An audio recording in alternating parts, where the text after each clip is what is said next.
جورج اورویل، سرای چهارپایان، مالخانه. از انگلیسی ترجمه عثمان علی لطیفی، در قرائت دلشاد رحمت الله. ادامه. باب هفتم. زمستان خیلی سرد آمد. بعد از شمالهای سخت باران و برف میبارید و بعداً هوا خیلی خنک شد که سردی آن تا ماه فوریه ادامه یافت. حیوانات با تمام قوه نیروگاه برقی بادی را برقرار میکردند، چون که آنها زیر توجه عالم بیرونه قرار داشتند و اگر ساختمان نیروگاه برقی بادی به ناکامی دچار میشد، آدمان بخیل و حسدخور از این خرسند میشدند. برخلاف آن، آدمان باوری نداشتند که نیروگاه برقی بادی را برفک کلوله ویران کرده باشد. آنها افتادن آن را در باریک بودن پهنای دیوارها میدیدند. حیوانات میدانستند که در اصل این طور نیست. با وجود این قرار داده شد که پهنای دیوارها را این دفعه به جای 18 دیوم به اندازه 3 فوت ساخته شوند که این جمع‌آوری مقدار زیادی خرسنگ را طلب میکرد. مدتی دراز کان پر از برف بود و یگان کار کردن غیر امکان بود. یک کم پیشروی ضمن برقرار گردیدن هوای سرد خشک به عمل آمد، اما در چنین شرایط کار کردن به حد مشکل بود و از طرف دیگر حیوانها مثل پیشتر با هوسمندی زیاد کار نمی‌کردند. آنها همیشه از هوای خنک و گرسنگی اذیت می‌کشیدند. تنها بوکسیور و کلوور هیچ روح افتاده نمی‌شدند. وینگوسی درباره خدمت و شأن و شرف مهنت سخنرانی‌های عالی می‌کرد، اما حیوان‌های دیگر از قوت بوکسیور و شعارهای او درباره من از این هم سخت‌تر کار می‌کنم روح الهامی تازه می‌گرفتند. در ماه ینور معلوم شد که مواد غذایی کم شده ایستاده است. در غذا علاوه کردن معیار غله‌دانه خیلی کم کرده شد و اعلان کردند که برای پورا کردن غذا علاوه‌تاً کارتوشکا جدا کرده می‌شود. بنابر سبب تنک پوشانیدن کارتوشکا قسم زیادی آن را در انبار سرما زده بود. کارتوشکا تر شده پوسیده بود و آن را استعمال کردن غیر امکان. در دوام روز حیوانها به جز گندم پایه و لبلبو چیزی دیگری برای خوردن نداشتند. گرسنگی گویا آنها را تهدید میکرد. پنهان کردن این واقعیت از دیگران حیاتاً مهم بود. آدمان از ویران شدن نیروگاه برقی بادی روح بلند شده درباره سرای چهارپایان آوازهای نو به نو پهن میکردند. اثر نو درباره مردن حیوانات، از گرسنگی و بیماری، سر زدن جنگ‌های پیوسته، یکدیگر خوری و به کشتن نوزادها دست زدن آنها آوازها پهن میشد. ناپلئون خوب میدانست که معلوم شدن وضع واقعی آذوقه‌واری میتواند پیامدهای بد به وجود آورد. از این رو او تصمیم گرفت که جناب وایمپر را برای رد کردن آوازها استفاده کند. معمولاً حیوانات در تشریف‌های هر هفته‌انه وایمپر به سرای چهارپایان با او کم وامی خوردند و یا عموماً وا نمی‌خوردند.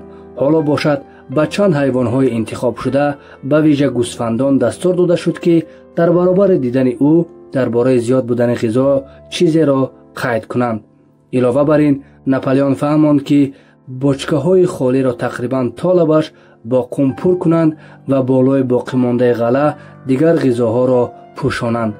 با یک بهانه وایمپر را به انبار سرای چهارپایان بردند و اجازه دادند که بچکه‌ها را ببیند. وایمپر را فریب دادند و او به عالم بیرونه خبر داد که حقیقتاً در سرای چهارپایان خوراکواری فراوان است. با وجود همه این در آخر ماه ینور معلوم شد که از یک گنج و یک مقدار غله‌دانه خریدن لازم می‌آید.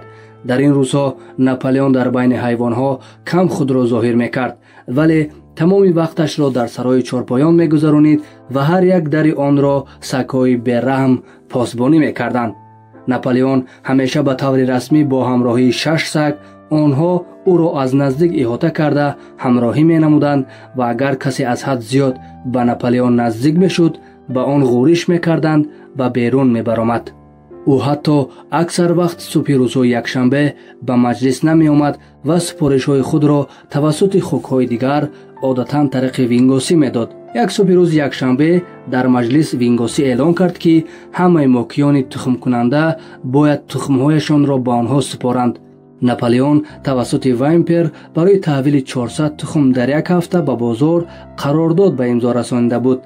ба ин пул метавонистанд ба қадри кофӣ ғалладона ва дигар ғизо барои ҳайвонот харидорӣ намоянд ва ба ин васила худро то фасли тобистон расонида шароиташонро беҳтар созанд. вақте ки мурғҳо инро шуниданд, доду фарёди сахт бардоштанд. бале, ба онҳо қаблан ҳушдор дода буданд ки чунин кор шуданаш мумкин аст, аммо онҳо бовар надоштанд ки ин кор воқеан ҳам рӯй медиҳад.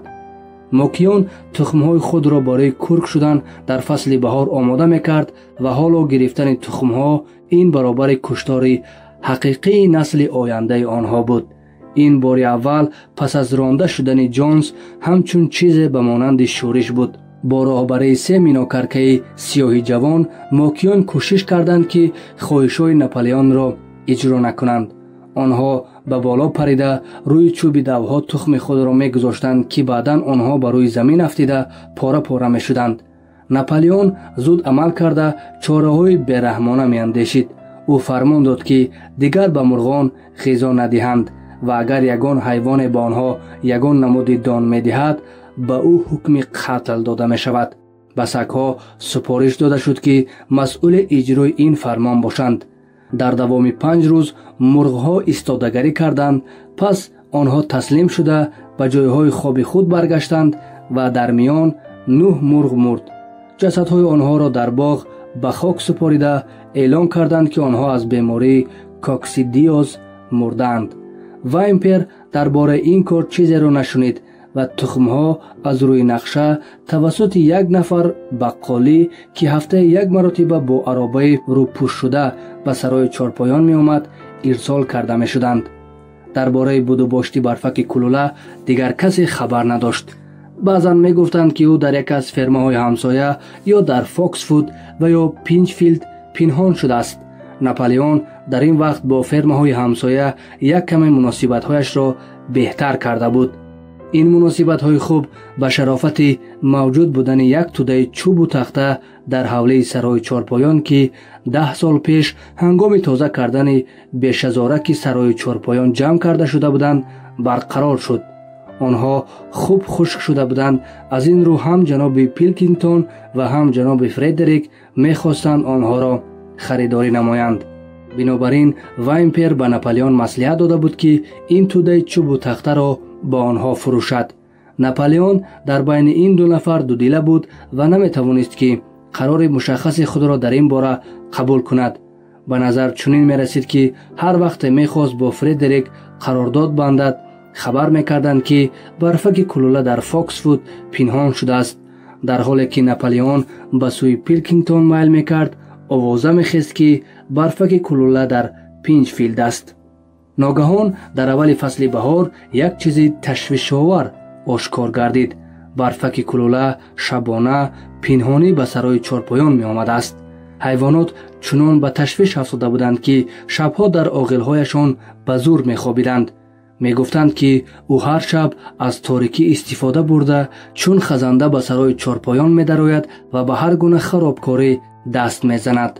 гӯё вай ғалладонаро медуздид, сатилҳои пур аз ширро ба ин тарафу он тараф мепартофт, тухми мурғҳоро пахш карда мешикаст, заминҳои шинондашударо поймол мекард, пӯсти дарахтони мевадиҳандаро мехоид. ҳар вақте ки ягон камбудӣ мешуд, онро чун одат ба барфаки кулула нисбат медоданд.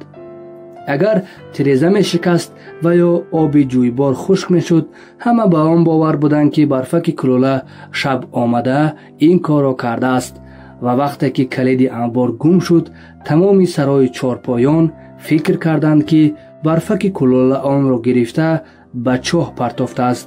аз ҳама аҷибаш ин буд ки онҳо ҳатто пас аз ёфт шудани калиди гумшуда ки онро аз зери халтаи ҷуворимака пайдо карданд, ҳамоно нуқтаи назари худро дар ин бора тағйир надоданд.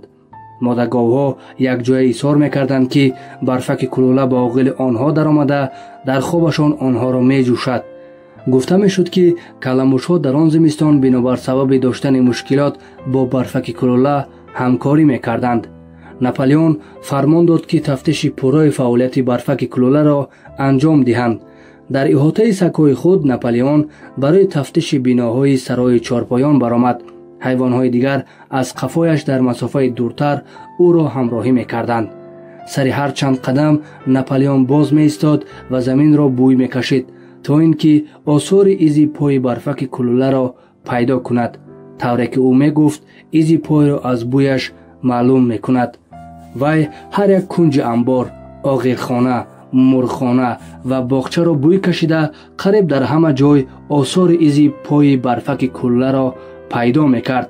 вай фукашро ба замин гузошта чанд бор бӯй амиқ мекашид ва бо овози мудҳиш хитоб мекард. барфаки кулула, ӯ дар ин ҷо буд. ман бӯи ӯро ба таври возеҳ ҳис карда метавонам. ва аз шунидани калимаи барфаки кулула ҳама сагҳои хунхор аккос зада дандонҳои нешияшонро нишон медоданд. ҳайвонот ба таври ҷиддӣ тарсон шуда буданд. ба назари онҳо гӯё барфаки кулула ба монанди рӯҳи ноаён ба сарои чорпоён омада ҳама гуна хатару бадбахтиҳоро ба сари онҳо мерезад. бегоҳии рӯз вингоси ҳамаи ҳайвонҳоро бо як чеҳраи пур аз изтироб даъват карда гуфт, ки барои онҳо хабари ҷиддӣ дорад. рафиқон, хитоб кард вингоси андаке асабонӣ шуда, баъзе чизҳои даҳшатнок ошкор шуданд. барфаки кулула худро ба Фредерик ба фермаи Пинчфилд фурӯхт ва ҳоло қасди ҳамла кардан ба сарои чорпоёни моро доранд, ки онро аз мо баргашта гиранд. барфаки кулула ҳангоми оғози ҳамла кардан ҳамчун роҳнамои онҳо шуда амал хоҳад кард. аммо аз ин мудҳиштар чизҳое барои мо маълум шуданд. мо фикр мекардем, ки ронда шудани барфаки кулула танҳо аз ифротгароӣ ва шӯҳратпарастии ӯ ба вуҷуд омадааст. вале мо хато кардем рафиқон. оё медонед, ки сабаби аслӣ аз чӣ иборат будааст? барфаки кулула аз аввал ҳамроҳи Ҷонс буд. ӯ доимо ҷосуси махфии Ҷонс дар сарои чорпоён будааст. ҳамаи ин бо ҳуҷҷатҳое, ки ӯ пас аз худ гузошта ва мо онҳоро навакак пайдо ва ошкор кардем, исбот шуданд. ман фикр мекунам, ки акнун мо бисёр чизҳоро маълум кардем. рафиқон, оё мо бо чашмони худ надидем, ки вай чӣ тавр кӯшиш кард хушбахтона бемуваффақият моро дар муҳорибаи назди оғили говҳо мағлуб сохта несту нобуд кунад? ҳайвонот ҳама шаху карахт шуданд. вайрон кардани нерӯгоҳи барқи бодиро бадхоҳии барфаки кулула номидан мумкин буд. танҳо баъд аз чанд дақиқа қобилияти фаҳмиши онҳо пурра барқарор шуд. ҳама ба ёд оварданд ва ё гумон мекарданд, ки дар ёд доранд чӣ гуна барфаки кулула дар муҳорибаи назди оғили говҳо пешопеши онҳо ҳаракат мекард, чӣ тавр ӯ сари ҳар қадам онҳоро ҷамъ карда барои ҷанг кардан рӯбаланд месохт ва чӣ гуна вақте ки Ҷонс бо тири яроқаш пушти ӯро захмӣ кард ва як лаҳза ҳам таваққуф накарда ба пеш ҳаракат мекард.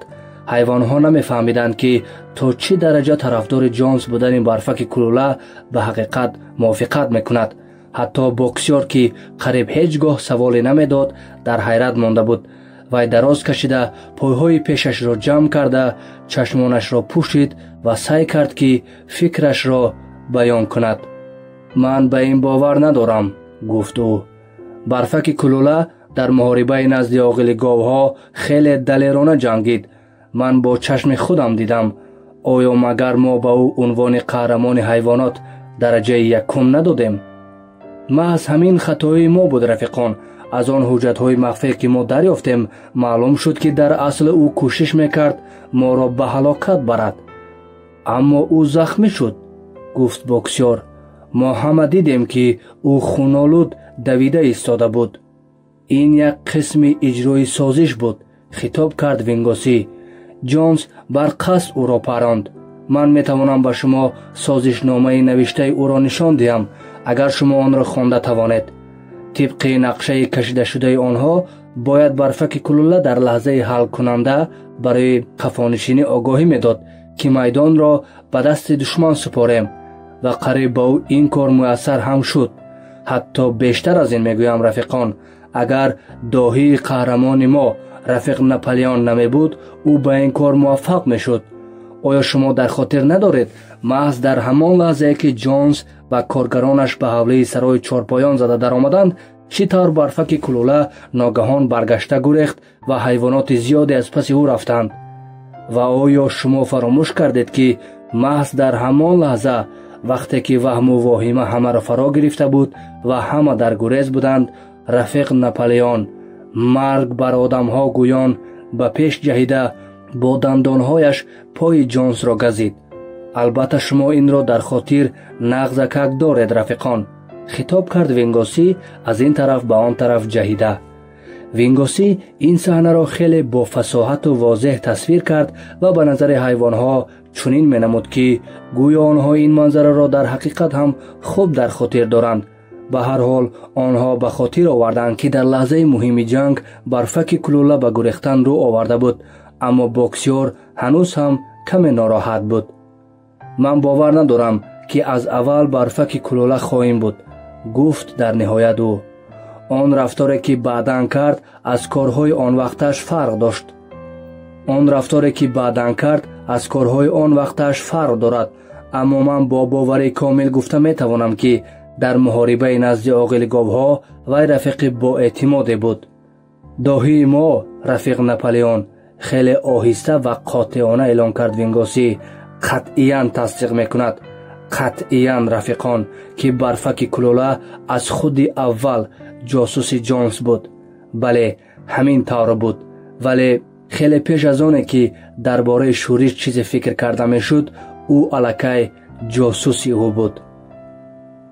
این طور باشد این گپی دیگر است، گفت بوکسیور.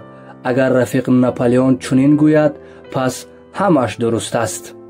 در حقیقت چنین است رفیق، باز خطاب کرد وینگوسی و با بوکسیور با چشمان خردکی درخشانش نگاهی خیلی زشت کرد. وی رفتنی شد ولی باز ایستاد و به طور تاثیر بخش علاوه نمود. من هر یک حیوان سرای چارپایان را آگاه میکنم که چشمانش را خیلی کشاده نگاه دارد، زیرا هنوز هم با باوری گفته میتوان که در بین ما بعضی جاسوسان مخفی برفک کلوله وجود دارند. پس از 4 روز بگاهی ناپلئون فرمان داد که همه حیوانات را به حوله سرای چارپایان دعوت کنند. وقتی که همه جمع شدند، ناپلئون از در خانه استقامتی سرای چارپایان هر دو مدال خود را در بر کرده، زیرا او به نزدیکی به خود عنوان قهرمان حیوانات درجه یکم و قهرمان حیوانات درجه دوم را داده بود، با 9 سگ عظیمش که در گرد او چرخ می‌زدند و با غورش بلند خود تمام حیوانها را می‌ترساندند و بیرون برآمد. همه در جاهای خود شخ شده از ترس خاموش ایستادند و گویا پیشکی می‌دانستند که یگان واقعه مدهش روی خواهد داد. ناپلئون مدت راست ایستاده با یک خرسندی اهل مجلس را از نظر گذرانیده چیراسی بلند برآورد. سگان در حال به پیش دویده 4 خوک را از گوششان گرفته با درد و وهم که چیرچیرشان بلند میشد به پیش پای ناپلئون کشیدند. از گوشهای خوکها خون میریخت و سگها مزه خون را چشیده به نظر چنین میرسید که چند لحظه مثل دیوانه شده بودند. در این لحظه به تعجب همه 3 سگ خود را به بوکسیور پرتافتند. بوکسیور حمله آنها را دیده سم بزرگی پای خود را به بالا پرتافته سگی را در هوا گرفته به زمین زد. سگ داد و فریاد جانسوز کرد و 2 دیگرشان باشند دومشان را در میان پایهایشان گذاشته گریختند. بوکسیور به ناپلئون نگریست تا بفهمد که سگ را لگدکوب کند و یا بگذارد که رود. ظاهراً ناپلئون قیافش را دیگر کرد و به بوکسیور قاطعانه فرمان داد که سگ را رها کند. پس از این بوکسیور سم پای خود را برداشت و سگی لتوکوب شده نالش کنان گریخته رفت. همان لحظه خاموشی سخت حکم فرما شد. 4 خوک با عیب‌های در چهرهشان نوشته شده ترسان و لرزان منتظر بودند. ناپلئون اکنون آنها را دعوت کرد که به گناه‌هایشان اقرار شوند. اینها همان 4 خوکی بودند که وقت ناپلئون واخوری‌های روز یکشنبه را برهم داده بود اعتراض کرده بودند. آنها فوراً درباره آنکه از زمان رانده شدن برفک کلوله پنهانی با او در تماس بودند و برای نابود ساختن نیروگاه برقی بادی با وی همکاری میکردند و اینچنین به سازش رسیده بودند که سرای چارپایان را به جناب فردریک می سپارند اقرار شدند. همچنین آنها علاوه کردند که برفک کلوله در طول سالهای گذشته نیز جاسوس مخفی جونز بود. این را خود برفک کلوله به آنها گفته است. وقتی که آنها به گناه‌های کرده خود اقرار شدند، در حال سگ‌ها گلویشان را خاییدند و ناپلیون با آواز دهشتناک از دیگران طلب کرد که یگان حیوان دیگر چیزی برای اقرار شدن دارد یا نه. سه موقعی که کوشش برپا کردن شورش را عاید به ستانیدن تخم‌ها کرده بودند، حالا پیش آمده اظهار داشتند که برفک کلوله در خواب آنها ظاهر شده موکیان را به اطاعت نکردن به فرمانهای ناپلیون دعوت کرده است. آنها را نیز سگ‌ها پاره پاره کردند. بعد غاز برآمد و اقرار شد که در درو موسم پارساله 6 خوشه گندم را پنهان کرده شب آن را خورده است. سپس گوسفند اقرار شد که با تشویق برفک کلوله زمان در حوض آب نوشاکی پیشاب کرده است. دو گوسفند دیگر اقرار شدند که یک قوچقار پیر پیرو صادق ناپلیون را در گرد و اطراف آتش تعقیب نموده او را دمگیر کرده به هلاکت رسانیدند. همه حیوانات اقرار شده در همان جا کشته شدند و همین طور داستان اقرار شوی و قتل ها تا آن دمی که در پیش پای ناپلیون یک توده جسدها نخوابید و هوا بوی خون نگرفت ادامه یافت و این کار بار اول بود که از زمان رانده شدن جونز به وقوع پیوست. وقتی که همه این واقعه به اتمام رسید، حیوانها بغیر از خوکها و سگها از آنجا با تن سلامت برآمده رفتند. آنها را وهم و هراس فرا گرفته بسیار خوار و زار گشته بودند.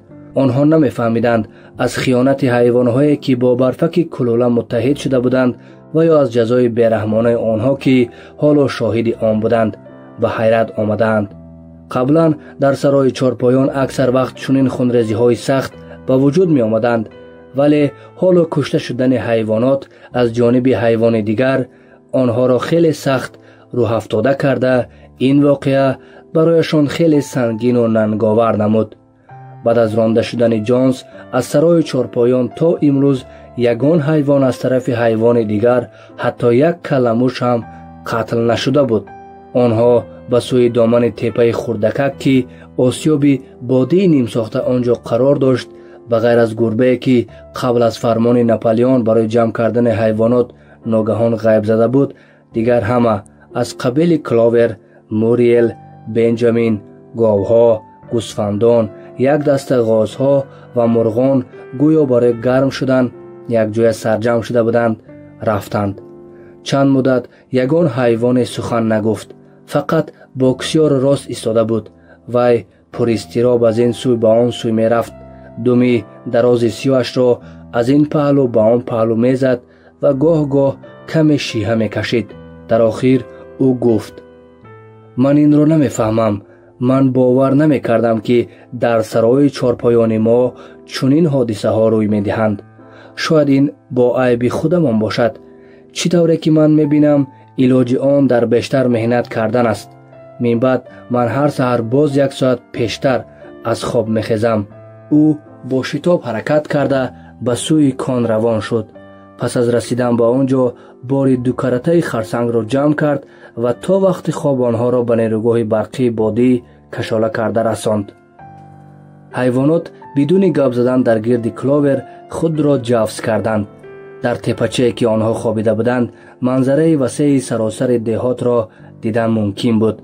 قریب همه حدود سرای چارپایان چراگاه‌های فراخ که تا راه اساسی طول می‌کشیدند، علفزار، چکلک‌ها، حوض آب نوشاکی، زمین‌هایی که در آن گندم جوانی سبز می‌روید و بام‌های سرخ بناهای فرما با دود از دودبراهایشان پیچیده براینده در پیش نظر آنها چون کف دست نمایان بود. شام صاف و بی‌غبار فصل بهار فرا می‌رسید. علفزار و پرچین‌های سبز زیر شعاع آفتاب لحظه غروب طلایی رنگ می‌نمودند. هیچگاه سرای چارپایان برایشان اینقدر جالب نبود. آنها با تعجب احساس کردند که مگر این سرای چارپایان مال شخصی آنها نیست و هر یک وجب آن با آنها تعلق ندارد. وقتی کلاور به دامن تپه می نگریست چشمانش پر از اشک شدند.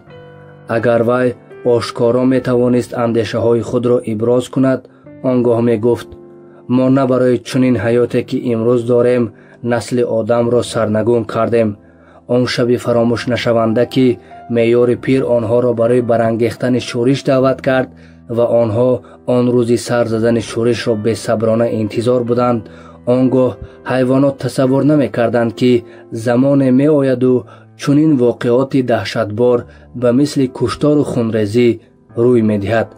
اگر آن وقت وی را درباره زمان آینده می پرسیدند، او می گفت که جامعه حیوانها این یک جامعه حیواناتی از گرسنگی و از زیر تازیانه آزاد شده را مانده همه برابر حقوقند و هر یک حیوان موافق قابلیت خود کار خواهند کرد. حیوانات قوی حیوانات ناتوان را چنانه که وی شب سخنرانی معیار پیر گروهی چوجه های گم شده غاز را برای نجات دادن در گرد پای خود جمع کرده بود محافظت می باید نمایند. به جای این وی نمی دانست که چرا زمانی رسیده است که هیچ یک حیوان جرأت نمی کند فکر خود را بیان نماید. سگ‌های بی‌رحم تمام جای را گشته همه را نظارت می کردند و رفیقانی که اگر جنایت‌های کردهشان را اعتراف می کردند پاره پاره می گردیدند. وی یگان فکر درباره مقاومت کردن و یا شورش برداشتن نداشت. به هر صورت وی می فهمید که وضعشان نظر به روزهای زمان جونز خیلی بهتر است و پیش از همه بازگشت آدمان را به سرای چارپایان باید پیشگیری می نمودند. او در هر حالتی که نباشد به ناپلئون صادق می ماند، سخت مهنت می کند، فرمانهای او را سر وقت و به چون و چرا اجرا خواهد کرد. به هر حال آنها این را آرزو نداشتند و به امید این زحمت نمی کشیدند و همه این نه برای ساختن نیروگاه برقی بادی و یا نه روبرو شدن با یراق جونز بود.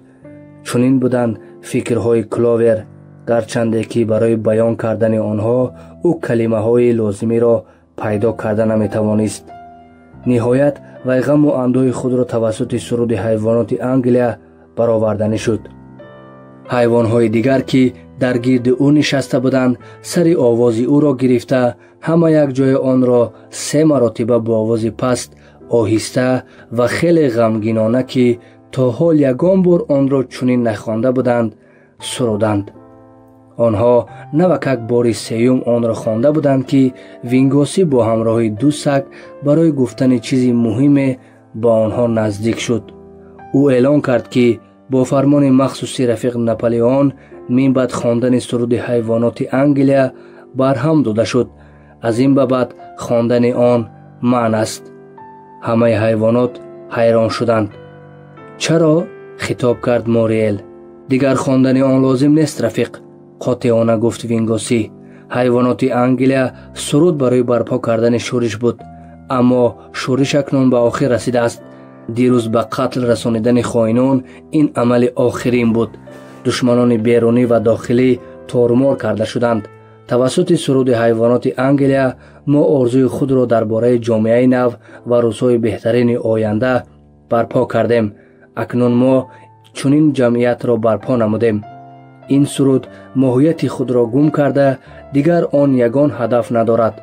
نوابسته از ترس و وهمی که آنها را فرا گرفته بود، بعضی حیوانها اعتراض میکردند، اما در این لحظه گوسفندان چون هر وقته به شیار پرتایی معمولی خود 4 پای خوب 2 پای بد آغاز کرده آن را چند دقیقه تکرار کردند و با همین بحث به آخر رسید. همین طریق سرود حیوانات انگلیا دیگر شنیده نشد. به جای آن شاعر مینیموس سرودی دیگر ایجاد کرده بود که چنین آغاز می‌یافت: منزل خود را که با گلدسته زینت داده ایم، ما از این انواع میوه خورده لذت میبریم.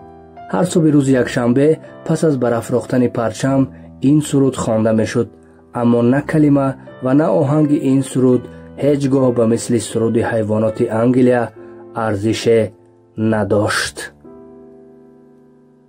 شنونده های عزیز، ادامه قصه را در نشر دیگر خواهید شنید.